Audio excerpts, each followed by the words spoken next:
Alhamdulillah Alhamdulillahilladzi bifadlihi wa ihsanihi qabila amala ibadih wa ja'ala al-halawata wal hudur alamatan liqabulih.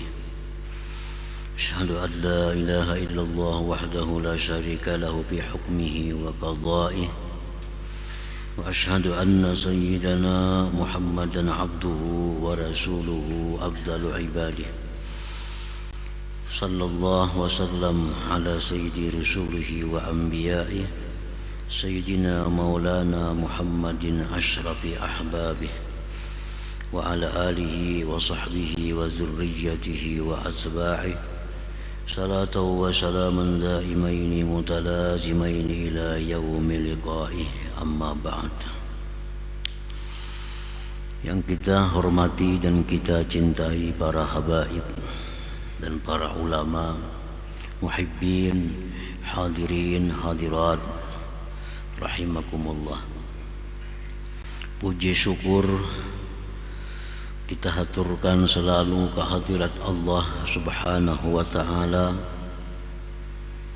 yang memberikan hidayah, taufik dan inayah kepada kita, sehingga kita malam ini dapat berkumpul kembali, bertemu di majlis yang penuh berkah dan rahmat ini. Salawat dan salam atas junjungan kita Rasulullah Nabi besar Muhammad sallallahu alaihi wasallam dan seluruh keluarga, sahabat, zuriat dan pengikut beliau ila yaumil qiyamah. Para muhibbin rahimakumullah, al-hikmatut tasi'ata asyar ba'dal mi'ati tsaniyah minal hikamil ataiyah. Qala al-imam Ahmad ibn Athaillah as-Sakandari rahimahullah wa nafa'ana bi'ulumihi wa asrarih. Hikmah yang ke-219 dari Al-Hikam, berkata Imam Ahmad ibnu Athaillah as-Sakandari rahimahullah, la tay'as min qabuli amal lam tajid bihi wujudal hudur farubbama qubila minal amal ma lam tudrik thamaratahu ajila. Artinya, janganlah engkau berputus asa dari diterimanya amal ibadah yang mana engkau tidak mendapati pada amal itu akan kehadiran hati bersama Allah. Maka terkadang diterima sebuah amal, sesuatu yang tidak kamu perdapati buahnya di dunia ini, ajilah. Nah, para muhibbin rahimakumullah, idza tawaffarat fil amal syurutul qabul walakin la tajidu fihi alamatal qabul minal halawah wal ladzah wal huduri ma'allah fala tay'as min qabulih li'annahu su'uzzan birabbik. Apabila sempurna dalam sebuah amal, baik sembahyang atau zakat, sedekah atau lagi zikir dan ibadah lainnya, apabila sudah sempurna di dalam suatu amal ibadah itu syarat-syarat untuk diterima oleh Allah, tetapi tidak engkau jumpai pada itu amal tanda-tanda diterima. Artinya syarat untuk diterimanya sebuah amal itu sudah dipenuhi, sudah dilaksanakan, tetapi waktu kita beramal itu tidak ada kita merasakan tanda-tanda diterima. Tanda diterima itu contohnya seperti manis dan lezat dalam itu amal ibadah, atau kehadiran hati bersama Allah.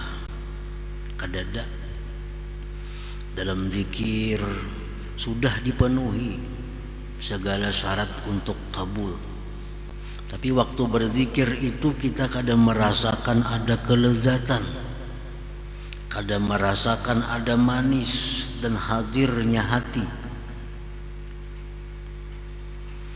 Nah, maka janganlah engkau berputus asa daripada diterimanya amal itu. Jangan berputus asa, jangan menganggap bahwa itu amal kada diterima oleh Allah. Jangan kada ada harapan amal ini diterima karena aku mengamalkan itu rasa hambar. Aku mengamalkan itu kada ada lezat, lalu kada diterima oleh Allah. Nah, jangan demikian, jangan demikian, karena itu merupakan buruk sangka dengan Tuhan engkau. Itu buruk sangka dengan Tuhan engkau.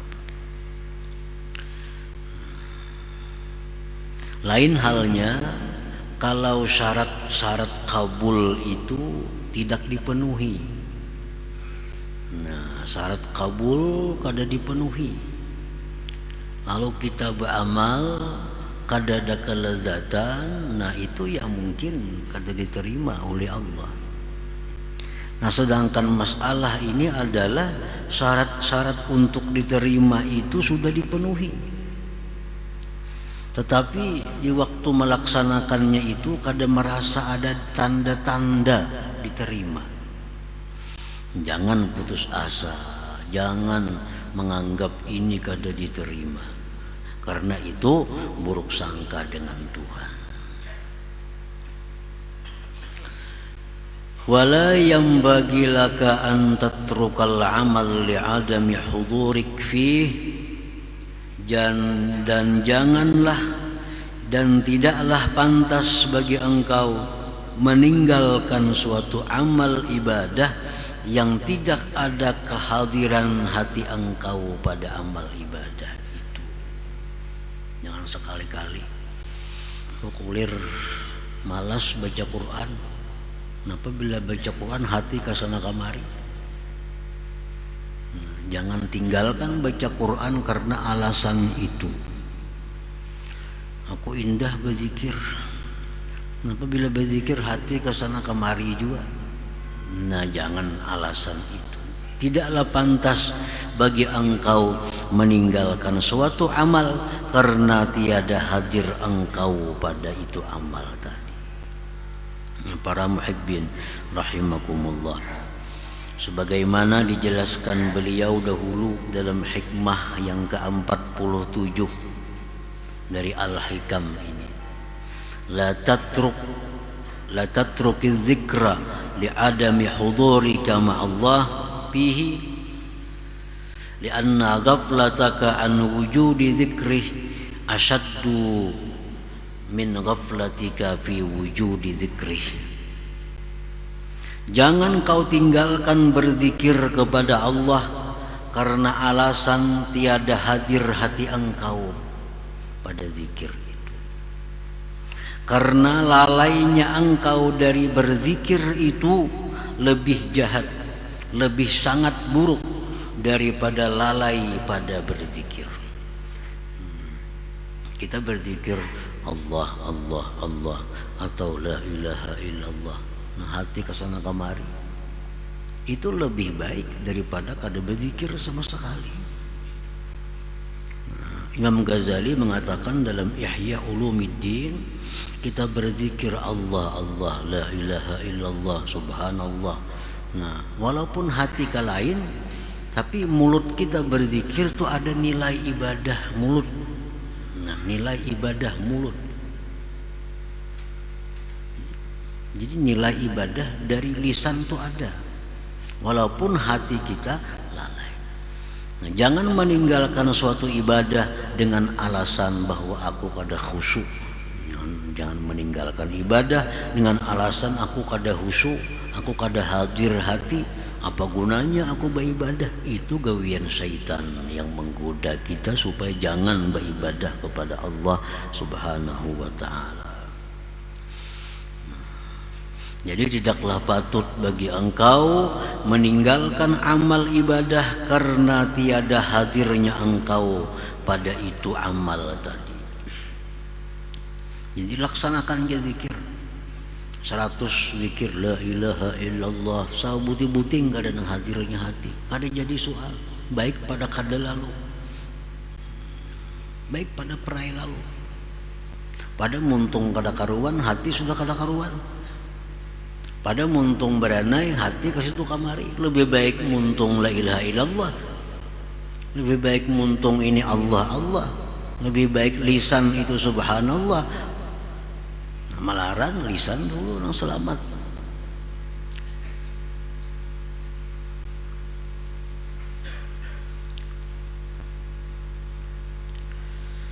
Jadi wala yanbaghi laka an tatrukal amala li'adami hudurik fih aw li'adami wujdanil halawati fihi, atau karena tiada rasa manis, rasa lezat pada amal itu.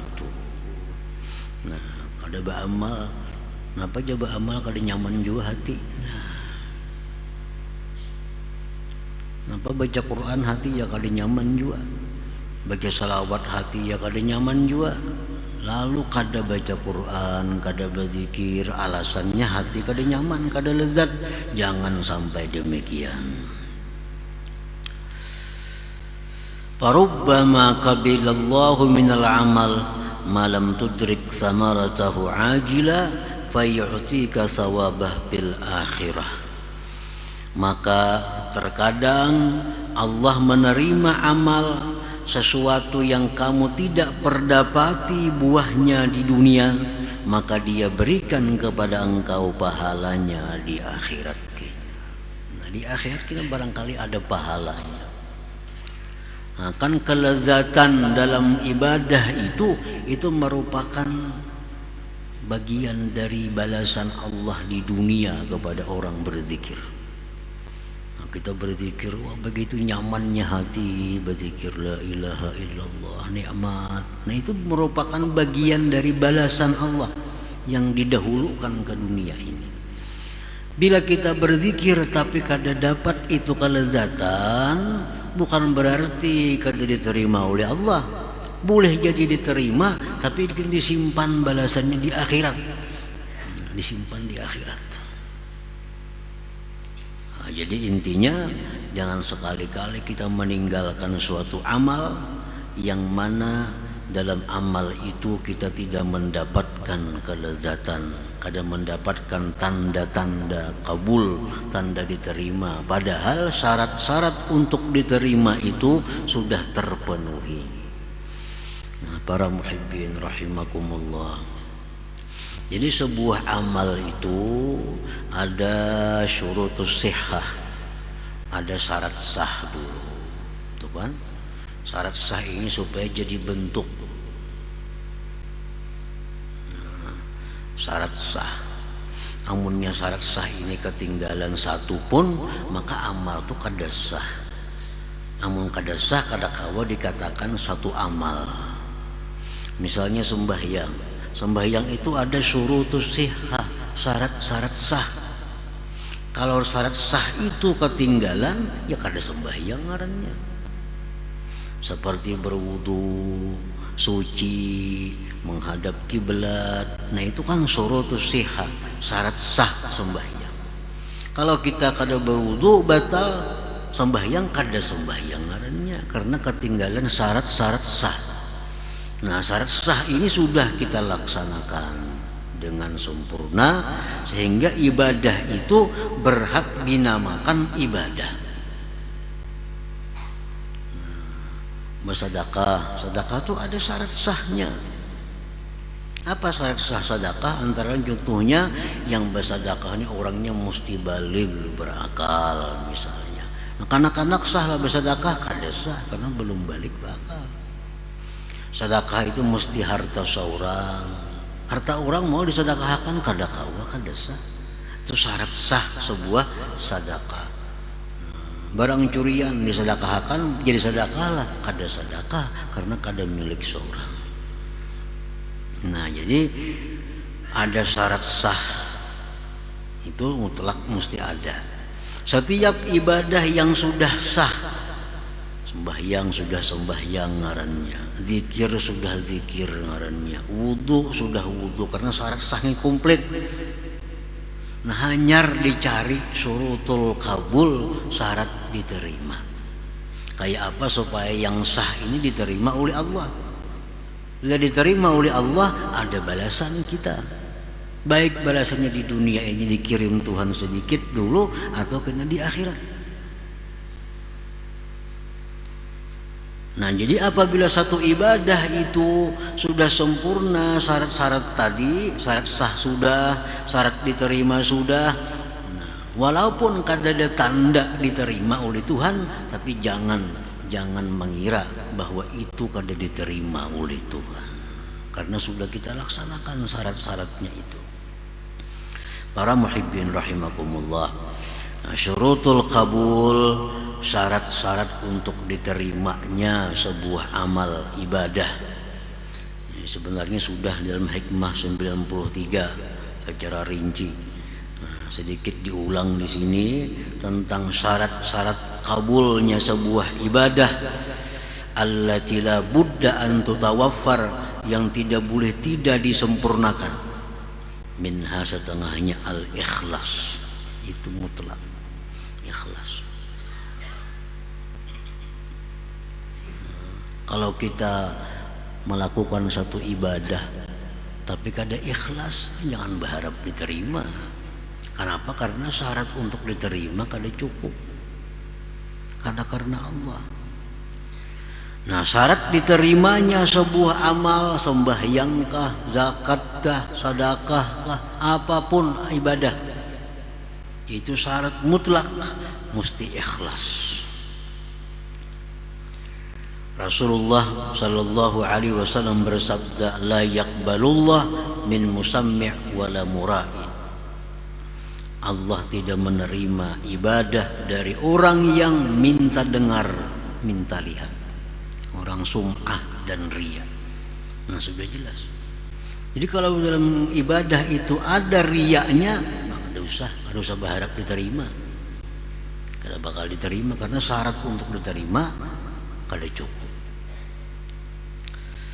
Dalam hadis qudsi Allah berfirman, ya ayyuhan nas akhlisu a'malakum lillah fa innallaha la yaqbalu minal a'mal illa ma khalasalah.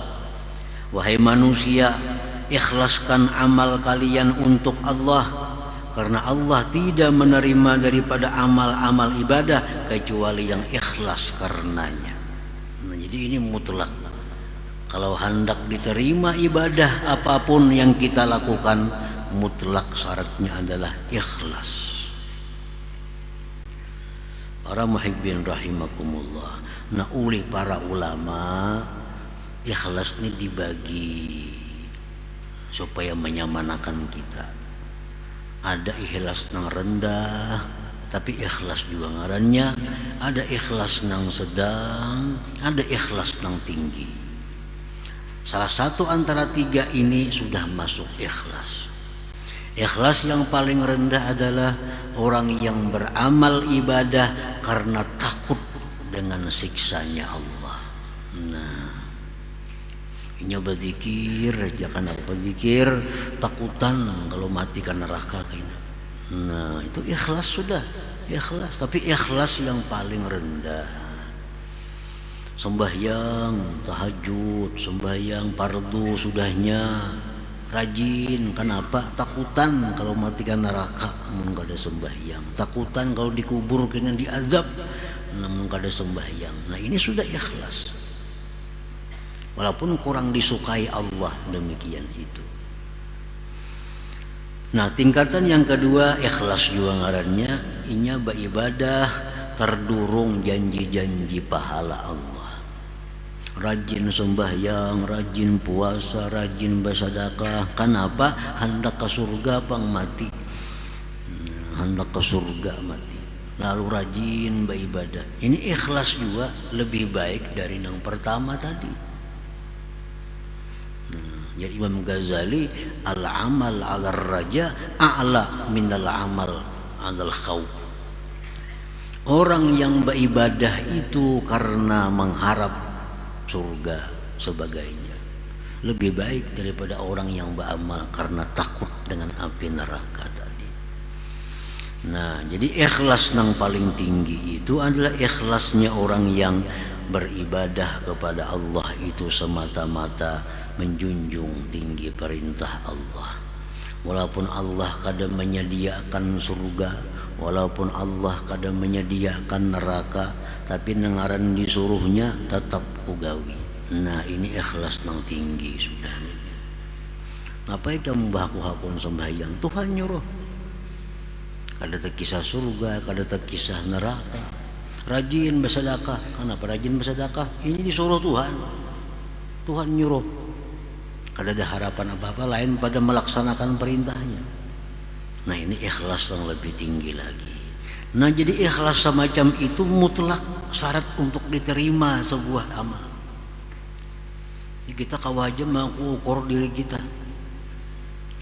Kita tadi sembahyang karena apa? Kita tadi bersedekah karena apa? Nah, bila antara tiga tadi ya ikhlas, masuk ikhlas.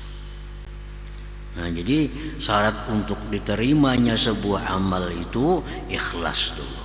Ini yang batin. Adapun yang zahir, al-halal fi jami'i ma bika.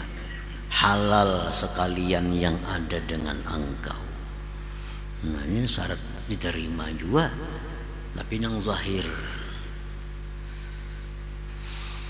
Rasulullah sallallahu alaihi wasallam bersabda, innallaha tayyibun la yaqbalu illa tayyiba wa innallaha amara al-mu'minin bima amara bihil mursalin. Faqala ta'ala ya ayyuhar rusulu kulu min tayyibati ma razaqnakum wa'malu salihan.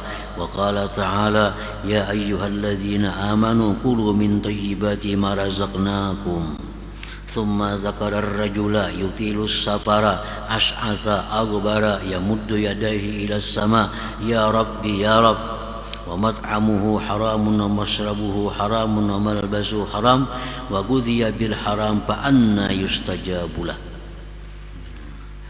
Artinya Rasulullah bersabda, sesungguhnya Allah itu thayyib, Allah itu baik dan tidak menerima kecuali yang baik. Dan bahwa Allah menyuruh orang beriman dengan sesuatu yang Dia suruh para rasulnya. Allah berfirman, wahai para rasul, makanlah yang baik-baik dari rezeki yang kami berikan dan beramallah amal saleh. Allah berfirman lagi, wahai orang beriman, makanlah dari yang baik-baik yang kami berikan rezeki kepada kalian. Lalu Nabi menyebutkan seseorang yang lama dalam musafirnya. Keadaan orang musafir itu usang, berdebu. Dia mengangkat tangannya ke langit sambil berkata, ya Rabbi, ya Rabb, hai Tuhanku, hai Tuhanku. Tapi dia makan, ada yang haram. Minumannya ada yang haram, pakaiannya ada yang haram, diberi makan dengan yang haram. Fa'anna yustajabulah, maka mana mungkin diterima baginya. Nah, jadi artinya kalau dalam tubuh kita ini atau pada tubuh kita ini ada sesuatu yang tidak halal, lalu kita bawa beribadah, itu sudah keluputan satu syarat kabul. Nah, bila keluputan syarat kabul ini, jangan berharap kabul, jangan berharap diterima. Orang yang boleh berharap diterima itu orang yang sudah menyempurnakan syarat diterima. Nah, para muhibbin rahimakumullah, wa minha, setengahnya lagi at-taqwa. Nah, taqwa Allah Ta'ala berfirman, innama yataqabbalullah minal muttaqin. Nah, hanya saja Allah menerima amal ibadah dari orang yang takwa kepada Allah.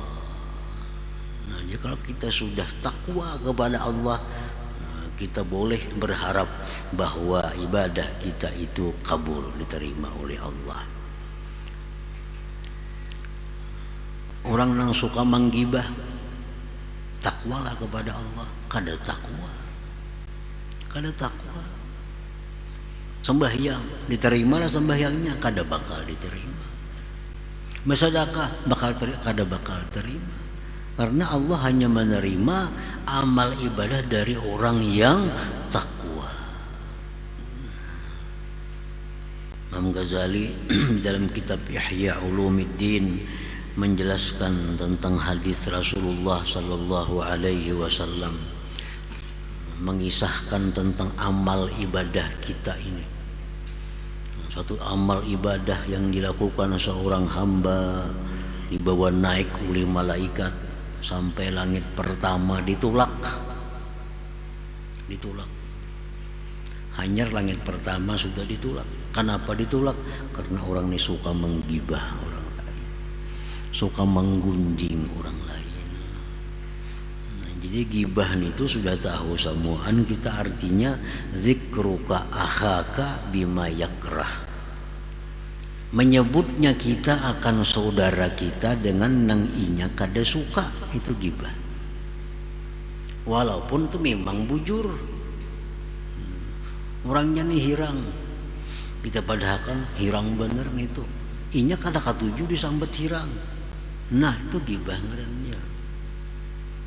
Padahal orangnya hirang, sambat hirang kada katuju, gibah ngarannya. Memang ada pada dirinya, amun kada ada pada dirinya itu memitnah ngarannya. Berat lagi nih tuh mah ada ini nang ada disambat. Nah, bila kita gibah kada tobat lawan Allah, kita beribadah kada kawa sampai, kada kawa diterima oleh Allah, karena ini kada takwa orangnya. Yang kedua, orang ini sudah bersih dari gibah, beramal, beribadah, malaikat membawa naik. Langit pertama bisa tembus selamat, sampai langit yang kedua ditulak oleh malaikat. Ini kada kawa tembus ke langit yang kedua nih. Kenapa? Karena orang ini ibadahnya ada tujuan duniawi dengan ibadah itu. Orang menjadikan ibadah sebagai alat untuk menangkap duniawi. Nah, ini pun kada kawa diterima juga.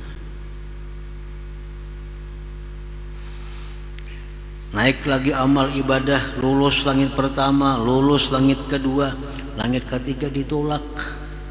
Kada bisa naik lewat tiga. Kenapa? Kada kawa naik karena orang ini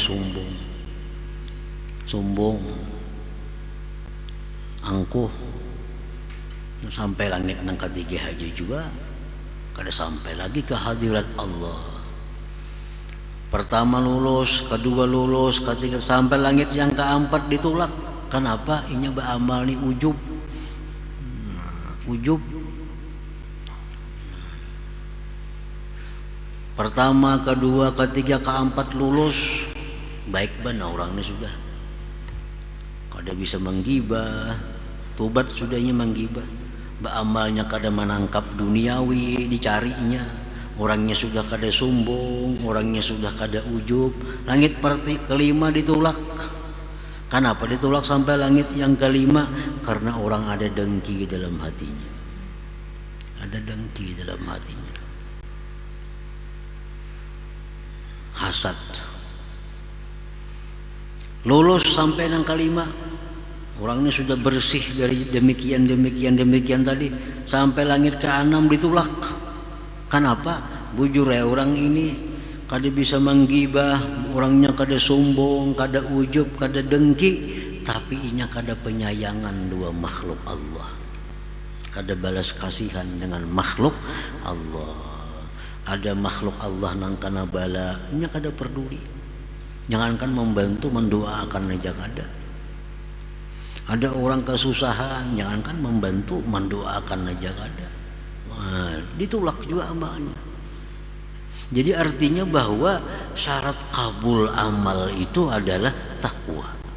Nah, jadi kalau sudah kita takwa kepada Allah Subhanahu wa taala dan kita melakukan ibadah itu dengan ikhlas karena Allah, segala sesuatu di tubuh kita ini halal, maka kita berharap boleh amal kita itu diterima oleh Allah Subhanahu wa taala, walaupun dalam amal itu kita kadang merasakan ada tanda-tanda diterimanya amal, tapi syaratnya sudah dipenuhi.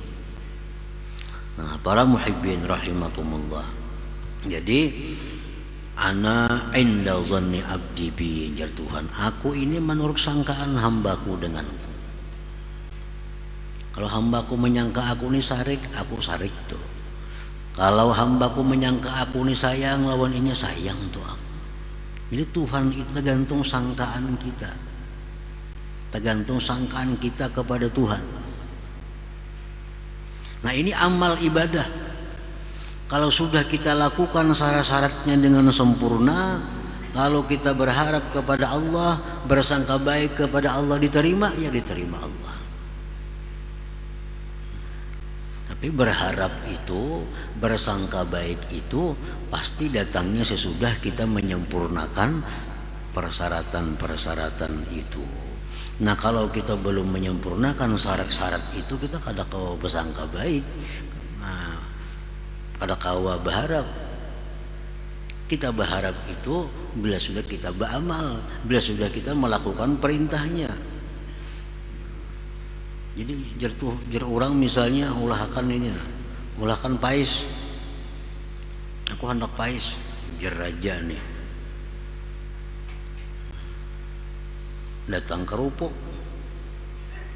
berharap mudahan terima sidin gantian pais, maulah kah itu. Kalau sudah kita ulahkan pais sedemikian rupa, nah kita kirimakan, ayo berharap mudahan sidin nerima. Karena si suruhan sidin mau ulah pais, kita ulahkan pais, kita unjuk, ayo ja berharap, ayo ja bersangka bagus sidin menerima sesuai dengan perintah sidin. Amun suruhan sidin ulah pais, kita ulah wadah yang lain perintah. Ngarannya kada kau berharap di situ. Jadi harapan-harapan itu sesuai dengan keadaan. Kita taat kepada Allah, lalu kita bersangka Tuhan sayang doa aku nih kawa taat. Nah, itu bujur sangkaannya. Amun kita maksiat, kaulah bersangka Tuhan sayang doa aku, kada kawa rahat maksiat bersangka Tuhan sayang. Kalau Tuhan sayang, pasti Tuhan kerjakan kita, Tuhan amalkan kita dalam taat kepada Allah Subhanahu wa taala. Nah, para muhibbin rahimakumullah, janganlah putus asa, janganlah kada berharap diterimanya amal yang tidak didapati pada amal itu tanda-tanda diterima. Karena Allah itu bisa menerima amal tanpa memberi tanda, tanpa memberi buah dalam dunia, namun disimpan buahnya di akhirat untuk orang yang beramal tadi. Selama orang beramal itu memenuhi syarat-syarat untuk diterimanya sebuah amal. Nah, kemudian hikmah yang ke-220 insyaallah. Ila hadratin Nabi sallallahu alaihi wasallam al-Fatihah. Iyyaka na'budu wa iyyaka nasta'in ihdinas siratal mustaqim siratal ladzina an'amta 'alaihim. Ya Allah biha ya Allah biha بحسن الخاتمة يا الله بها الله بها يا الله بحسن الخاتمة يا الله بها الله بها بحسن الخاتمة ويا أيها الرجل منه شفاعة عليه وسلموا تسليما اللهم صل وسلم وبارك عليه